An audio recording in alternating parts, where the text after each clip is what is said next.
Hello everyone, my name is Forset Rising, otherwise known as Icarus/Chance, and welcome to the COTP. Today, I am joined by PVS, support player for Flippers. PVS, how you doing today?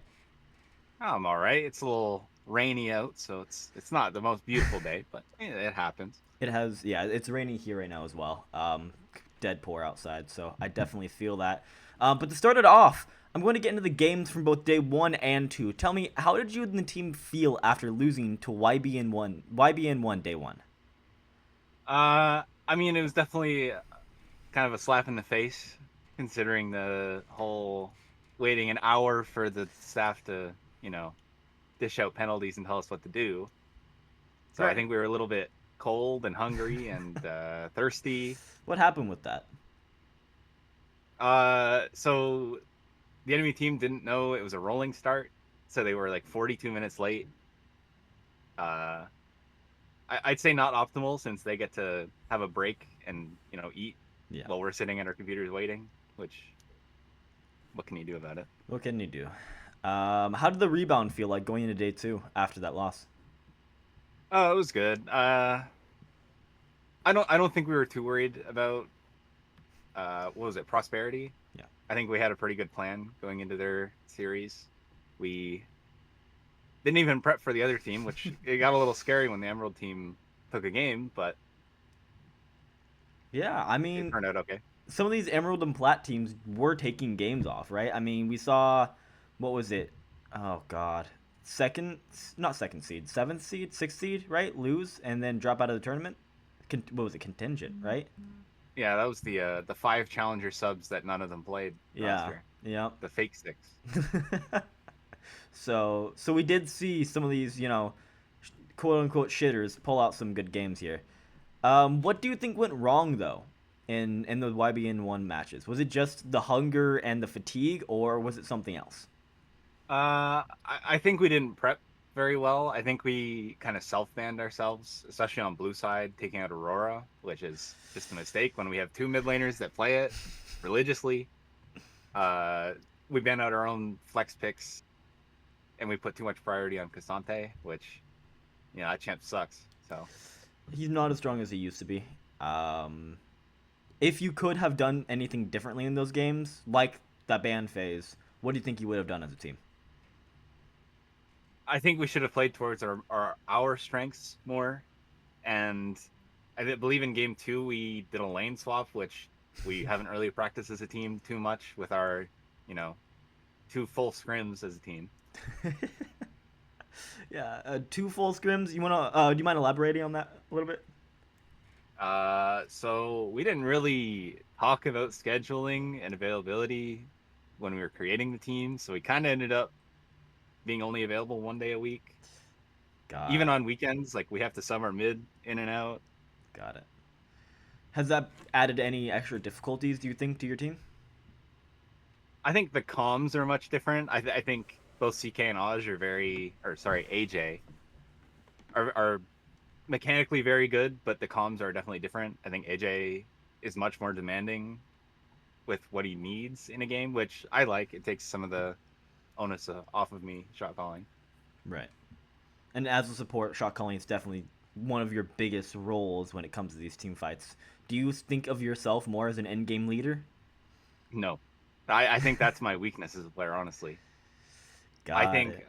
I'm pretty good at micro. I'm pretty good at calling targets, but when it comes to calling map movements and whatnot, I'm so terrible at that.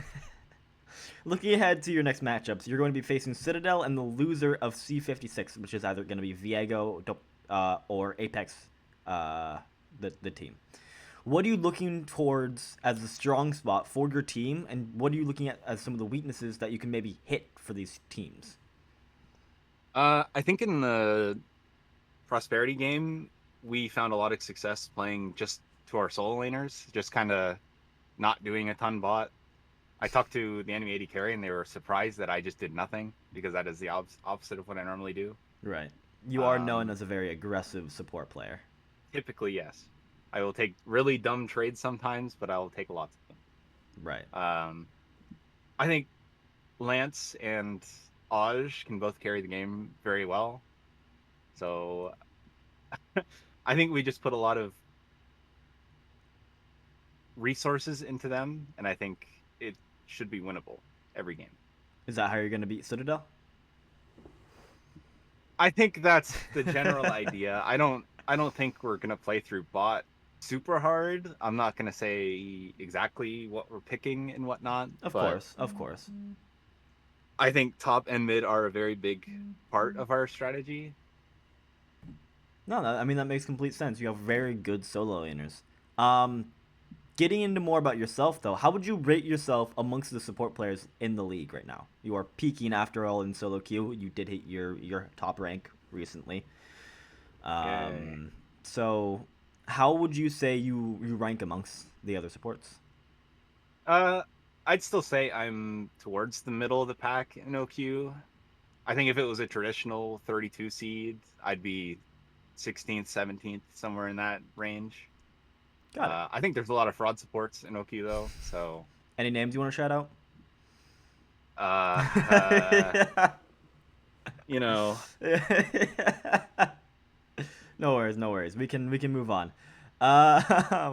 Looking towards the rest of the tournament, what are your goals as a team and as a player, and what are your plans for after the tournament in case you do not succeed? I say our goal as a team. I believe at the start it was like top 8. I think that's a realistic, reachable goal. I think we didn't really come into the OQs thinking we were gonna just straight promote from the upper bracket. Um, I think I'm not sure what the plan is for this team after OQs if we don't promote. I don't even know what it would be if we were to promote because who's got the money for all that? Right. Uh, Maybe we can find a sponsor for ACL, the Aegis Championship League. Yeah. Uh, that's there's not a whole lot of path in tier 3 and 2, especially when OQ is done. So Do you think we'll you just look at guys other amateur maybe leagues. stay together? Maybe like you said, go to to ACL. The registration did just open up, if I'm not mistaken. Yeah, I mean And then maybe go on to the next OQ. it's definitely possible that we do that. Um, this roster was kind of thrown together last second. Our final scrim was on the last day of sign up, which you know we only got one scrim with our 80 carry, so Right. it Fair enough. happens. What about you as a player though? Um, I think I'll give it maybe one or two more OQs before I hang up the spikes. I don't think there's a reasonable path for someone that's turning 24 uh, to keep going. There's just no money in it. There's no. I mean, you look at like people like Surdy that got stuck in tier 2 for so long, and then they end up on Dignitas, and it's what do you do? Nothing. I mean, you get paid in mouse pads, right? So, Yeah. moving on to that point though, you've been in the scene for a couple of years now. You're almost 24 years old. How has someone with your age and experience faced the challenges that you face with, you know, that being the case? I mean, I definitely feel my body getting a little bit creaky. Wrists. I definitely can't play as much as I used to. Just sitting down. Back when I was 18, I could play 30 games in a row, no problem. Now it's 10 is probably the max before I just can't handle sitting much longer. Right. Yeah, I. What about more on the team side? Do you think it's harder for you to find teams being at your age right now? Um, I think the connections I have make it slightly easier. I will say this Flippers team was kind of like a last resort type of thing if other tryouts didn't work, which they didn't. Right. So, And then um, you did mention that you had multiple other interviews, right? With other teams? I had multiple tryouts with other Tryouts. teams, Yeah. yes. Novasphere being one of them that I left because they ended up being really good guys. I feel bad for Beep being on that team, I'm not gonna lie. Yeah. It's definitely an interesting time. A bit more about you. Tell me, how'd you get into League of Legends? Back when I was in elementary school, Ooh, I was, I want to say 12 or 13 years old. dinosaur age. My friend introduced me to it. Uh, we just kind of played casually. My ping was really bad. My computer was terrible. I was a Canon 80C main, which Ooh, smile. And it was Canon actually not bad back 80C. then. It was not bad. Oh, okay, okay. Um, Like Blitzcrank 80C, right? yeah. So you did that for a while, right? Played casually, and then what made you want to get into the competitive scene? Um, so a few of my friends wanted to play in the Aegis like Diamond League, is what it was called at that point. Um, and they needed an 80 carry, so I signed up and tried out and beat out everyone else. I've always played a lot of traditional sports, so the competitive drive, moving over from baseball to league, it translates pretty well since it's both Yeah. team games. No, I I don't know. definitely. I just enjoy competing. It's fun. And you are a very good competitor. Tell me what expectations, as one of those, very competitively driven players, do you place on yourself? What expectations? Yeah. Um, I mean, I've always been good at traditional sports, so I kind of hoped that would translate over to league. It's a little more difficult since it's a brain type of game more than anything. Um, I've always had high expectations for myself in anything I've done, but I mean, league isn't much different than that. Right. I definitely understand that. Do you mentioned traditional sports, but outside of that and baseball, do you have any other passions outside of league? Uh, it's gonna sound really weird because it's kind of conflicting with the whole computer technology type of thing. I really love gardening. It is so enjoyable and relaxing. I just seeing the plants grow, getting fruit and some vegetables. What's It's so tranquil. what's your favorite thing to plant? What's like so far? I'm a really big banana pepper fan. Oh, I've been okay. learning to like preserve fruits and vegetables through like pickling and Oh. whatnot. So it's I don't know. It's just a weird thing. I also like baking. Baking's fun. That's really really cool. That's yeah. Is there anything you want to say to the fans or the haters of flippers and to you? I mean, the Grapes Salty Runback podcast had us day 3 hard stuck. I think we can get to day 4. I think Shitadel can fall down pretty easily. I'm just gonna say they're bought. I don't think Trevor tries his best all the time, so I think we can just exploit that. What do you think about Citadel? I mean, I think they're overrated, of course. I don't think they're. Everyone has them like top 1 to 4. I think they're probably closer to like 9.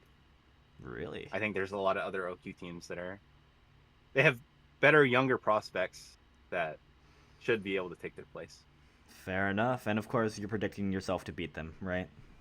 I'd say 2-1 2-1. is a good. I'm not over the top confident, but You heard it here I first. believe in You us. heard it here first, everyone. Flippers is going to absolutely demolish Citadel. 2-0 Mhm, clean sweep. Trevor's going to get solo killed multiple times in the bot lane. mhm. Nah. We're not playing a bot, but it is what it Yeah, is. yeah, exactly, right? Uh, and anything to say to the haters? Uh, I mean, Quest had me at D- on his thing. I don't know how you put me below people that have never played competitive before, but there's a Janet top one trick in the list that's higher than me. That okay, man. Sure. All right. Thank you so much for the interview today, PVS. Is there anything you want to shout out before we end? Uh, Shout out Lance. He's really good at the thing on Marvel Rivals. He's carrying the team. Shout out Lancelot Link. And for all my other interviews, make sure to check them out down below. Everyone, have a wonderful day.